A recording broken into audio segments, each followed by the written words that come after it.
లేదా క్లారిటీ లేకపోవడం. చాలామందికి వధువు తండ్రికి కానీ వరుడు తండ్రికి కానీ ఏమి కావాలి అన్నది ఫస్ట్ తెలియట్లా. నేను చాలామందితో ఇంటరాక్ట్ అయ్యాను.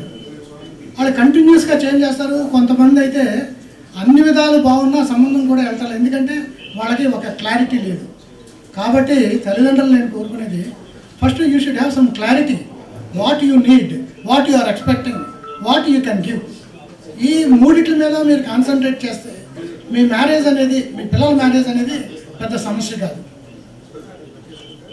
తర్వాత ప్రయారిటీలో అసమతౌల్యం, ఇంబ్యాలెన్స్. ఏది ప్రయారిటీ ఇవ్వాలి, ఏది ప్రయారిటీ ఇవ్వలేదో తెలుసుకుంటలేదు. అది ఏ ఫ్యామిలీకి ఆ ఫ్యామిలీ ఉంటుంది ప్రయారిటీ.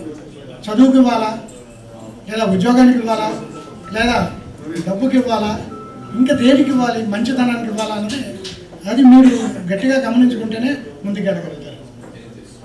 తర్వాత పూర్తిగా ఫోకస్ చేయవలసిన ఏంటంటే కంపాటబిలిటీ, అంటే అనుకూలత, అవగాహన, అండర్స్టాండింగ్, స్వభావం, క్యారెక్టర్, వాల్యూస్, విలువలు. ఈ 4ని మీరు పూర్తిగా అర్థం చేసుకున్నట్టయితే చాలా ముందుకెళ్ళచ్చు. తర్వాత